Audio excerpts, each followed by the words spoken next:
Olá pessoal, sou Cleidiana Ramos, sou jornalista, doutora em antropologia e produzo a coluna Tarde Memória para os canais do Grupo à Tarde.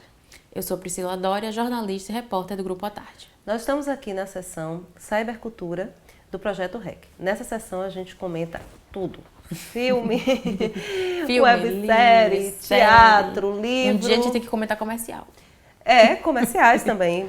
Tudo, ou seja, aí às vezes vocês podem dizer assim, sim, mas uma peça de teatro é analógica. Sim, mas hoje tudo vai parar no ambiente das redes, para debate, para comentários, para crítica. Então, por isso que está aqui também na nossa pauta do Cybercultura. Hoje a gente vai falar de um grande lançamento aí, né? Muito esperado, que é a continuação de Pantera Negra. Wakanda Forever. Pois é. Né? Ó, Wakanda.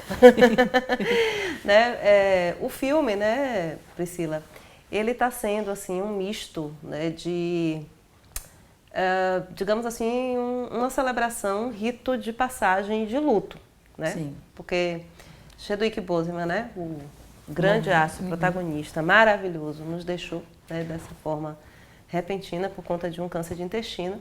E aí a Marvel teve que tocar sem sua principal estrela. E teve várias possibilidades. O filme foi muito bem escondido, de certa forma. Até o último minuto, até você assistir, você não sabe quem é que vai pegar a armadura, o manto da Pantera Negra, né? Que é uma coisa bem mais pro final, né? Assim, uma revelação. Assim, bem mais pro final. E assim, muitas expectativas foram criadas. E até o momento, tá todo mundo feliz. Apesar dos pesares, das suas escolhas, todo mundo dizendo que o filme está muito bom. E como você falou, é uma passagem, né? Na própria história, aparentemente combinou muito. Eles conseguiram casar bem tudo que era preciso fazer para substituir, né, o ator. Foi cogitado usar irmão dele, foi cogitado várias coisas, mas eles resolveram seguir concurso com os personagens que tinham para fazer isso funcionar. E o que é muito interessante é porque o filme e, digamos assim, e a vida real estão combinadas. Sim. Então, os personagens, eles vivem o luto, que é o luto do elenco, né? Boseman era uma figura que ele era muito presente, ele tinha essas relações. Então, as personagens, né, principalmente as personagens mulheres, né, sim, que é a força elas do celebram, filme desde o né, primeiro. o luto. E é uma coisa interessante, porque como Pantera Negra, ele bebe muito, digamos assim, nos estudos antropológicos, desde o primeiro, né? O primeiro Pantera Negra, ele tem um rito fúnebre. Sim.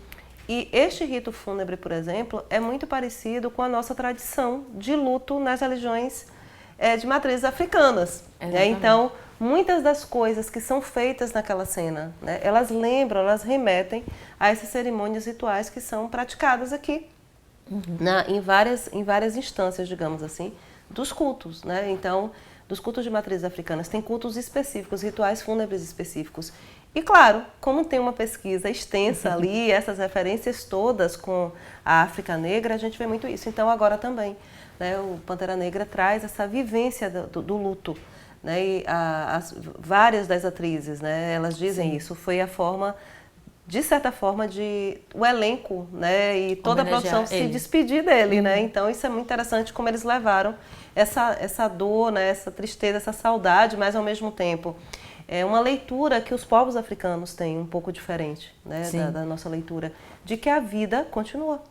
Né? E exatamente os ritos fúnebres têm também essa função de desligar a comunidade de quem partiu, porque quem partiu vai viver na ancestralidade. É um pouco diferente dessa noção cristã de vida após a morte, né? É uma vida que continua, porque a pessoa que partiu, ela vai continuar de outras formas. Né?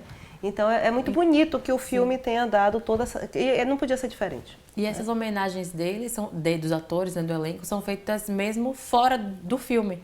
Quando teve a premiere de lançamento do filme, por exemplo, a atriz que faz a Shuri, né, a irmã dele no filme, ela foi vestida de uma forma que é semelhante quando ele foi na premiere da primeira vez.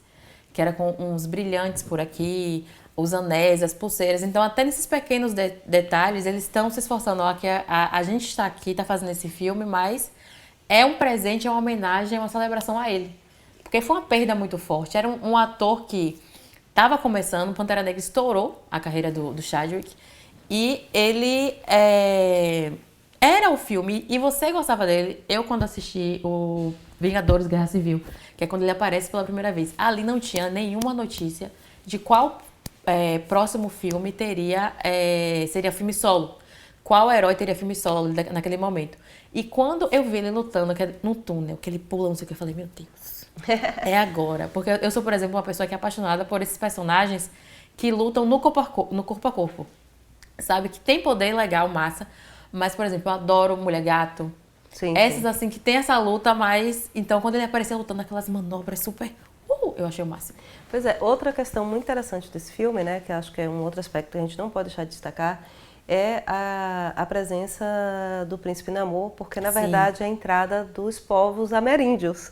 Exatamente. Né? Então, isso é muito interessante, porque até o diretor diz isso, né, tem dito isso nas entrevistas. Então, a história da colonização, né, dessa tragédia que foi a colonização das Américas, né? Então, os africanos são transplantados de uma forma absurda nessa tragédia da escravidão, mas também a vida dos povos ameríndios ela é totalmente destruída, totalmente, né, com cicatrizes atuais. Então, conectar esses dois povos, que mais uma vez na Bahia eles estão muito conectados, né, de várias formas, principalmente a partir do culto dos caboclos. Então, assim, você vê essa discussão, né, essa discussão tão cara para nós, né? E uma coisa interessante, assim, até que você começou fazendo, né, o sinal de Wakanda. A galera do Namor, também o elenco latino, eles ajudaram o filme, porque assim, começa com Pantera Negra, a pesquisa deles é muito boa, mas eles também se esforçaram muito, pesquisaram muito para fazer essa outra parte. E eles criaram, não vamos dar spoiler aqui, mas eles criaram também um sinal para eles. Eles pensando, a gente tem que juntar várias coisas para poder também criar o sinal e mostrar que também, o filme é de Pantera Negra, mas isso aqui também é importante. Isso aqui também tem que ser falado. E uma última coisa para falar é para ensinar certinho para as pessoas o significado do sinal do Wakanda Forever e de como ele foi criado e como deve ser feito. Que eu descobri como deve ser feito. Que a gente fala assim, cruza e vai. E não. Sempre é com o braço direito por cima. Nunca ao contrário. Tem que ser assim. E a base deles foi tirada da linguagem de sinais. Da linguagem de sinais, de amor e abraço, mas também de várias imagens que eles tiraram dos faraós, para unir as duas coisas e criar o símbolo que até hoje é repetido em diversos âmbitos da sociedade. Então, assim, destacar muito, desde o primeiro, eu acho isso fantástico, a pesquisa, né? O cuidado com a pesquisa que permeia toda a produção do Pantera Negra e o discurso, as falas, né? A representação, e do feminino os cenários, também. Tudo. Assim, quem tem um pouco de intimidade com pesquisa sobre cultura africana, a gente vê o cuidado que se tem, né? E agora extensivo, de certa forma, a outras culturas. Então, isso é muito interessante.